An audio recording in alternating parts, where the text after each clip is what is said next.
unknown. Orange Cork. Orangeism in southern Derry.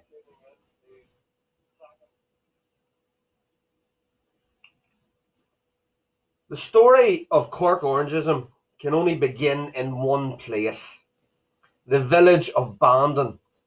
Now, the folklore states that its gates once boasted the short rhyme that a Jew, a Turk, or an atheist may live in this town, but no papist. Now, that sign never existed. It was taken from a Dean Swift poem, but another phrase was commonly used about the West Cork town. In Bandon, even the pigs are Protestant. The Munster plantation, that started in 1588, created several Protestant strongholds in County Cork, not least Cork City. But Bandon was of particular note, given originally its inhabitants were exclusively Protestant. Prior to the Glorious Revolution, such was the fear of James II's representative in Ireland, Richard Talbot, Lying Dick Talbot, that Bandon and Cork would rebel. Detachments of troops were sent to take the towns. The Bandonians displayed a banner with the motto, "No surrender," and a tradition was born, with the Latin phrase "ne cede," no surrender, taking its place in the town coat of arms. Now, the use of this phrase prior to the siege of Derry, where it became embedded in folk memory, possibly an affinity with the maiden city as a fallow walled municipality, and the attachment of Bandon forces with the Londonderry soldiers at the Battle of the Boyne led to the adoption of Bandon being colloquially known as the Derry of the South or Southern Derry. Cork orangeism as a body would come to revel in the designation.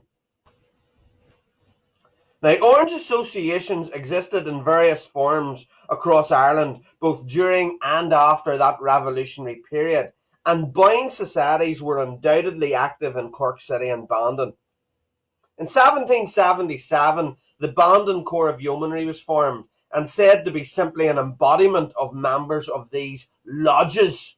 In 1793, the Bandon Loyal Legion was constituted by Colonel Bernard, and it was consisted of three companies: the Boyne Company, the Union Company, and the True Blues. The Boyne Company wore a uniform that included a shoulder plate with a depiction of William III crossing the Boyne on horseback. The Bandon Loyal Legion paraded each 1st of July, each man observing the convention of dressing their musket with an orange lily. And that happened until 1809, when several senior officers denounced political emblems and ordered them to remove the lilies or stand down their arms. The majority of men declined, saying that they refused to be commanded by any except orange men. And that day, all three companies were dismissed. The Orange Men of the city of Cork later released a declaration supporting their Bandon brethren. In a short reference in January 1810, the Morning Advertiser noted that Bandon has more Orangemen or Williamite inhabitants than are to be found in any other town of double the extent in Ireland. The first Orange Lodge, as we now recognise them, was present in Bandon from at least 1797, confirmed by 1 July 1835 newspaper reporting that there was a firework display there to celebrate the 38th anniversary of the introduction of orangeism into the town. Cork City lodges were operational from 1799, with an article in the Warder and Dublin Weekly Mail, July 1833, telling us that the mother lodge of Cork City was LOL 1014, from which all other city lodges had either sprung or divided. Cork and Bandon very quickly became staunch centres of orangeism, and a County Grand Orange Lodge of Cork Grand Master was appointed in 1799 in the form of William Longfield. a parading and celebration of anniversaries tradition related to William of Orange was already well established in Cork by this point, and Orange processions were recorded in several centres in the opening years of the 19th century. In 1801, a small party of 16 Orange men was attacked at Rosscarbery near Clonakilty on their return home from a dinner to celebrate the anniversary of the Battle of Aughrim.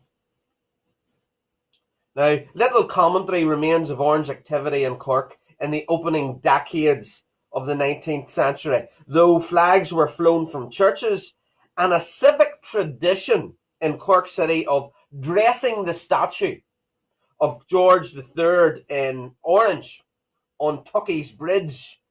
That was similar to the celebrated dressing of the William of Orange statue in Dublin, was in practice until 1825. The 1820s has a plethora of information, and remarkably, there's little record of significant conflict. The exception comes in 1821 when, following a parade at Bandon, a woman named Peggy Carthy was killed in the aftermath of an alleged attack on Orange men. The following day, at a fair in Ternalogue, the father of an Orange man believed responsible for the death was attacked, and in the words of the Dublin Weekly Register, literally torn to pieces.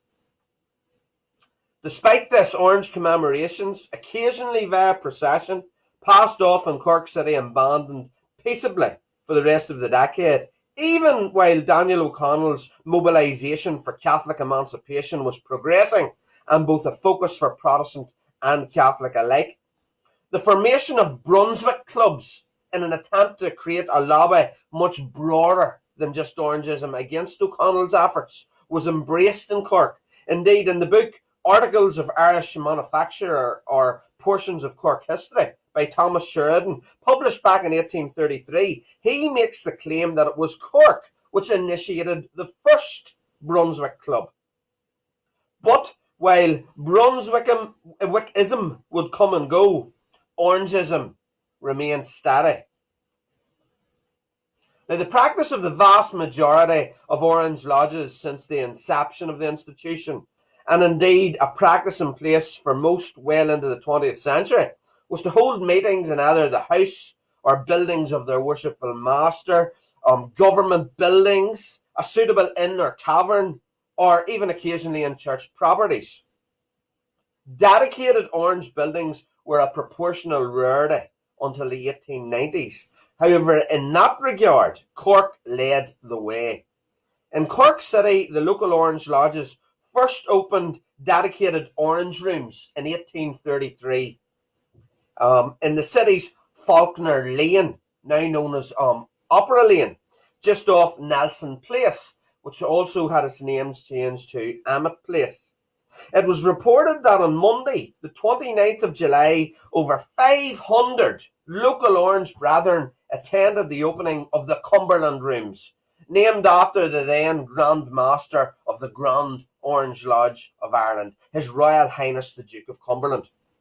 The chaplain of LOL 540 opened proceedings with the singing of a psalm, and that was the beginning of a 3-hour-long ceremony, with the actual rooms quoted as being brilliant, decorous, and striking, and the entire of the ornaments, transparencies, and symbols in the very best keeping. Such was the demand to visit these premises, the Cork Constitution stating that these people that wanted to visit it were principally females. They were left open solely for that purpose for several days after. The 1834 Registry of Lodges detailed 21 Orange lodges in Cork, with over half of those based in either Cork City or Bandon. Under the leadership of Robert Hedges Eyre of Macroom Castle, these lodges also covered Fermoy, Kilcrea, Inishannon, Macroom, Ballincollig, Mill Street and Dunmanway. In the aftermath of the controversy generated by the 1835 parliamentary report into Orangeism, Calls for the institution to dissolve itself in May 1836 were carried through by the County Grand Lodge of Cork and District of Cork, although totally ignored by the Bandon men, who celebrated the 1st of July that year with more vigour than usual. Over subsequent months, it was apparent that most Orangemen had actually did that likewise, with the next few years seeing July commemoration events also taking place in Youghal, Mitchelstown and Dunmanway. In the early 1840s, the Cork City Institution moved to new premises, which would remain their home until the demise of the organisation, number 23 Tucky Street. The building was nestled beside the Masonic headquarters of Cork and Munster, which proved a particular bone of contention for the Masonic order, who took umbrage at the two institutions being connected. In January 1845, Nicholas Vincent, the chairman of Masonic Lodge Number 1, Cork, wrote a letter to the Cork Examiner, going at great lengths to explain how the organisations worked in different buildings, although notably he did not condemn the Orange institution or analyse its role in any depth. In 1856, Grand Orange Lodge of Ireland warrant register. Eight separate lodges give their place of meeting as 23 Tucky Street, sometimes referred to as Tucky Street Orange Rooms, and sometimes simply as Tucky Street Orange Hall. At the half-yearly meeting of the Grand Orange Lodge of Ireland in May 1853, the District Orange Lodge of Cork presented an address to the Grand Master, the Earl of Enniskillen. That meeting had been due to meet in Cork, but instead was moved to Dublin. Now, signed by the Cork City District Master, Richard Burr-Tucker of the Mardyke, also the County Grand Master, the address expressed regret that as yet the Grand Lodge had not assembled in their home metropolis, Cork. It finished with this assertion that a particular necessity exists for a sitting of the Grand Lodge in their home city, and respectfully requested that the next meeting be held there. It wasn't acceded to immediately, but in 1854 Grand Lodge did indeed visit, and that in what was really its sole visit to Cork, and actually one of only two occasions over 2 centuries of meetings that ruling body of the institution met outside venues in Ulster or in Dublin City. The 2-day conference of the Grand Lodge took place on May the 31st and June the 1st, with the venue the Great Room of the city's Imperial Hotel. In all, there were 63 Orange representatives from across Ireland and indeed beyond in attendance, but only 7 counties, including the hosts, were represented. And this poor, very poor geographical representation, added to the fact that the numbers included 35 Orangemen from Cork of various standing within the local institution, made it a really poorly attended gathering. The equivalent meeting of 1853 had seen well over 100 representatives covering 13 county jurisdictions. Routine business was followed during proceedings, with Cork input coming only twice. The County Grand Master Tucker brought forward a resolution that perhaps gives an indication of his personal character as opposed to the Cork institution at large, moving that a day be set apart for humiliation and prayer to Almighty God that he would deliver us from our present troubles. A debate on the motion is said to have agreed in principle with Brother Tucker. However, the practicality of carrying it out being difficult, the proposer withdrew it. An address to the Grand Lodge assembled from the City of Cork District Lodge, read by Brother Joseph Hatton, offers a deeper insight into the views of Cork Orangemen. In particular, a conscious belief that Cork was an unenviable part of Ireland in relation to its circumstances in comparison to the north. alongside an obvious desire to be an important part of an Ireland-wide movement. And just to give you the colour of that resolution. My Lord and brethren, we beg to express our thanks to you for the special favour conferred in coming amongst us and for the first time holding your Grand Lodge meeting in the south of Ireland. We trust such an event will tend to unite us still closer with the brethren in the more favoured parts of Ireland, and that such a marked recognition of Southern Orangemen will not a little encourage it to engage with greater zeal in contending for the faith once delivered to the saints and the maintenance of our constitution in church and state. By 1856, a county structure of orangeism was thriving, with 30 lodges working across 4 district areas covering the entirety of the county. District 1 was the city of Cork, District 2 was Bandon, District 3 was Drumanway, and District 4 was Macroom. Throughout the 19th century, at some point, orangeism reached every corner of County Cork. Alongside the staunch centre and suburbs of Cork City and the orange outpost of Bandon, most regional centres had active lodges. In the early years of the institution, there are references to lodges in Clonakilty, Rosscarbery, Charleville, Mitchelstown and Mill Street that actually appeared to have quickly fell dormant. However, for most of the 19th century, there was active orange organisation in Youghal, Kinsale, Fermoy, Mallow and Queenstown.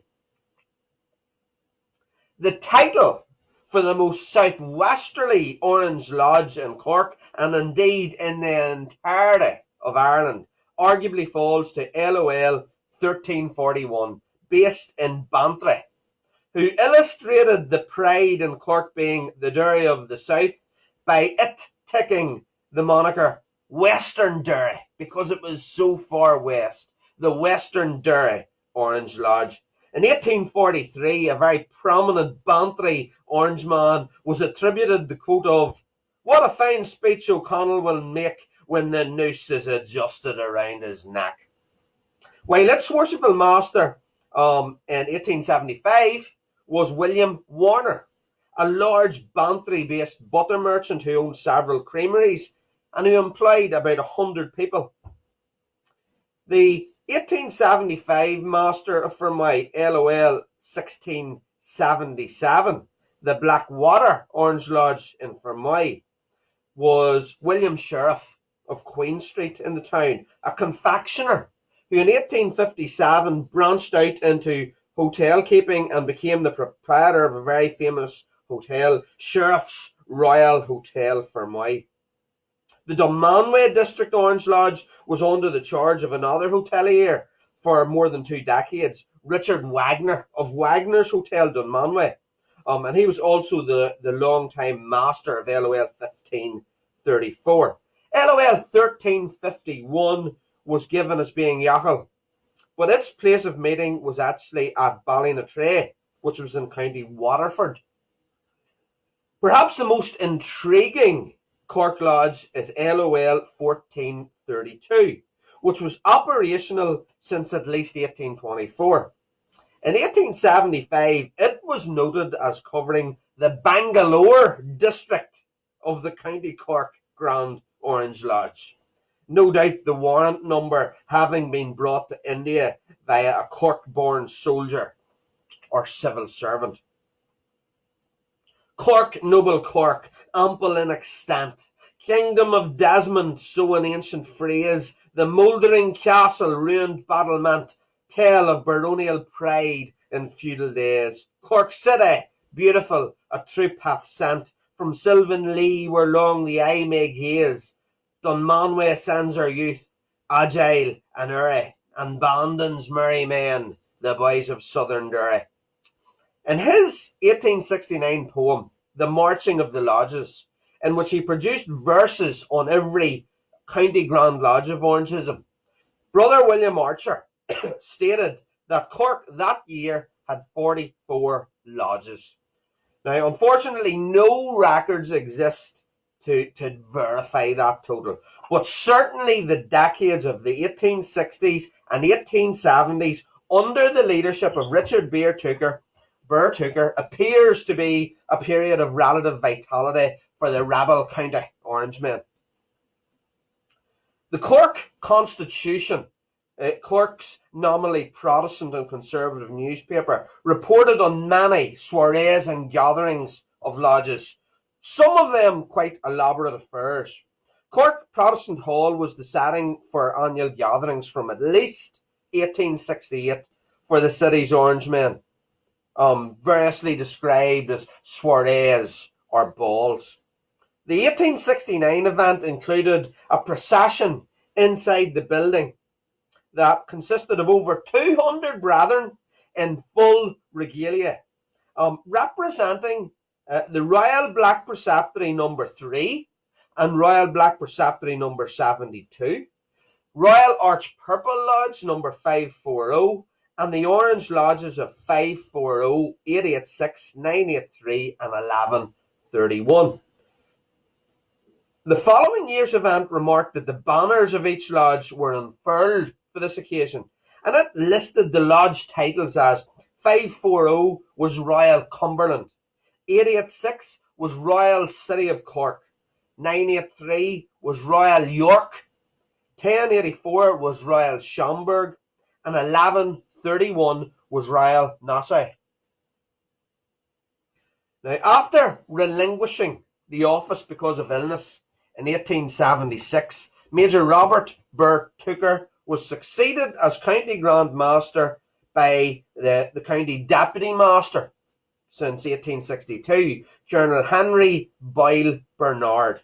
Colonel Bernard was the third son of James Bernard, the second Earl of Bandon, and briefly from 1863 to 1868 he was the MP for Bandon, filling a vacancy left by the death of his uncle, William Bernard. He lost that seat in 1868, interestingly, to a Tyrone-born Protestant and nationalist Liberal candidate, William Shaw. Colonel Bernard's prime legacy for Cork Orangeism came shortly before he vacated the Deputy County Grand Master office via his part in another bespoke Cork Orange building. While Cork City had its dedicated orange rooms, Orange Bandon was not to be outdone, and no doubt in a conscious desire to live up to its orange credentials, began construction of a purpose-built Orange Hall in 1871 in the town's Castle Street, now Mahoney Avenue. Built at the then incredibly substantial cost of over £300, it was opened on the 12th of July 1872 by Colonel Bernard and his nephew Lord Bernard, alongside the Bandon District Master, Brother R.W. Doherty. After the dinner, the chairman of the gathering, Colonel Bernard, congratulated the brethren on the erection of the splendid new building, whilst in his address the Bandon District Master remarked that only for the exertions of the chairman and his nephew they could never have thought of erecting the hall. Brother Doherty also responded to Colonel Bernard's remarks, asserting that as long as he saw so many honest faces around the table on the 12th of July, he would never fear for Bandon's future. On reporting of the opening, the Belfast Newsletter remarked that Orangeism in Bandon was flourishing, with now 5 active lodges, all in excellent working order. The complexity and the contradictions of Irish history are well illustrated by Bernard's successor via the person of County Grand Lodge of Cork, County Grand Master from 1881 to 1892. Dominic Patrick Sarsfield of Duckline was a direct descendant of the Patrick Sarsfield, the first Earl of Lucan, who had played such an instrumental role as one of James II's generals during the Williamite War. After James had fled Ireland, it was Lord Lucan who allegedly uttered the words to a Williamite officer, "Change kings and we will fight you again." And perhaps it is some of this sentiment that contributed to a change of religious and political loyalties in the family line to follow. Born in 1823, educated at Clifton College, Bristol, and later Trinity College, Dublin, before receiving a commission as a captain in the North Cork militia, Captain Sarsfield was an avowed conservative, a long-time leader of the still powerful Conservative Party of Cork. He also stood for election as the city's MP, but failed. At the June 1883 meeting of the Grand Orange Lodge of Ireland, held in Coleraine, in seconding a motion generally espousing the principles of orangeism, Sarsfield took the opportunity to rise to his feet and tell those assembled that he came forward to show that there was a live Orange man in the County Cork, going on to thank the Orange men of the North for their assistance to their southern brethren in what were hard times of boycotting and other inconveniences.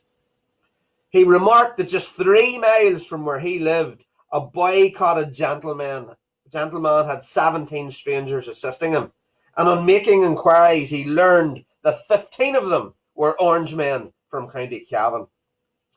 Now, Sarsfield was pretty remarkable in his tenure for over a decade as County Grand Master, because it was incident-free, controversy-free, while the esteem he was held in local orangeism was seen 3 years after his death, when Cork Orangemen commissioned a printing of a portrait photo of him, including his credentials.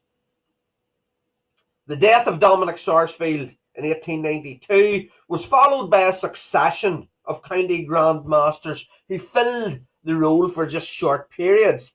The immediate successor with a May election was the Earl of Bandon, James Francis Bernard. However, he was in turn succeeded at the November 1892 meeting by George Harvey, a motorcycle dealer of Patrick Street in Cork. He was a middle-class merchant who was also secretary of the Cork Agricultural Society. For reasons unknown, he fulfilled only 1 year in office, perhaps deemed of insufficient social standing for the role. In his place, on the 22nd of November 1893, the second son of Dominic Sarsfield succeeded him, James Delacour Sarsfield. This uncertainty at leadership level during this time is highly likely to simply be connected to a decreasing membership and profile of County Cork Orangeism. The November 1889 County Grand Lodge of Cork meeting in their Tucky Street headquarters was well attended, with representatives being present from Bandon, Clonakilty and Queenstown, Chainstock Cove. Among business transacted was the making of arrangements for the opening of a brand new Orange Lodge, described as being based in one of the important county towns. This positive news, which incidentally doesn't appear to have come to fruition, somewhat masked the factual reality that the Cork institution now was already a poor shadow of its past glory days. In 1891, a Grand Orange Lodge of Ireland warrant register recorded that just 4 lodges were now operational in the county. Royal Williamite, LOL 798 in Bandon, and in Cork City, LOL 540, 886 and 983. The lack of references and notes on their activity suggests that even at that point, 540 and 886 were relatively dormant, and it was only Royal York LOL 983 that was fully functioning as a lodge. There was a brief flurry of increased activity in 1893 as Orangemen once again were re-energised against the possible imposition of Home Rule, with both the Bandon and Cork City lodges releasing public resolutions against the proposed bill.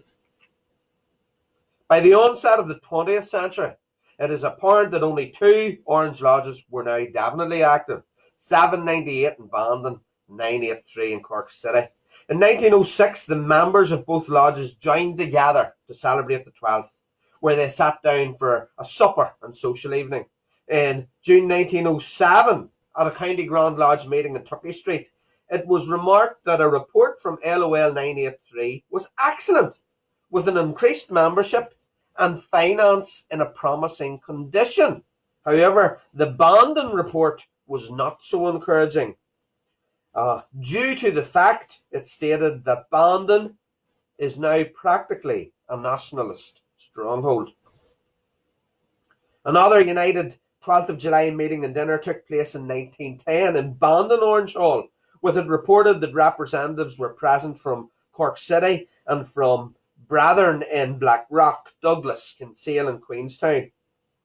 As the Home Rule crisis got underway in Ireland, both Bandon and Cork City Orange Lodges were forthcoming in their opposition. The last newspaper reference to the Orangemen of Bandon comes in November 1912, when the Belfast Weekly News reported that LOL 798 had held a social reunion in Bandon Orange Hall in order to commemorate the gunpowder plot. That report included the following resolution from the Bandon Orangemen: that we, the electors of Bandon and District, are of the opinion that the present Home Rule Bill before Parliament would, if passed, confer no benefits on this country, but on the contrary, would lead to continued friction between the Imperial Parliament and the Irish Government, and call upon His Majesty's Government to withdraw it. The last reference to Cork City's Royal York 983 came in the Dublin Daily Express of January 1913, via the printing of a telegram in which they wished Colonel Pakenham well in the forthcoming election in Londonderry City. And it stated that Ulster will never submit to Home Rule or government by her implacable foes. Thousands of true-born Irishmen in Munster firmly assert the same. Good luck and save the maiden city. Publish this message from Rabble Cork. Now, the years to follow were tempestuous ones in Cork. In Munster, proportionally more Protestants enlisted and thus never returned from the Great War than their Catholic fellow countrymen, while the Irish War of Independence and subsequent Civil War delivered many hundreds of deaths in the county. Now, much has been written of the Protestant experience in Cork during that period. Some commentators allege ethnic cleansing and concerted pogroms against Cork Protestants. Others regurgitate statistics to deny any semblance of persecution. But even the most hardcore opposition to the idea that there were concerted campaigns against the Protestant community in Cork nevertheless acknowledged that there was unexplained Protestant movement from the county. In this debate, one early incident is particularly worthy of commentary in relation to Cork orangeism. The last County Grand Master of Cork was not a peer or an MP or indeed a man of any significant social standing. Arthur Ward was noted in the 1911 census as being an auctioneer's clerk.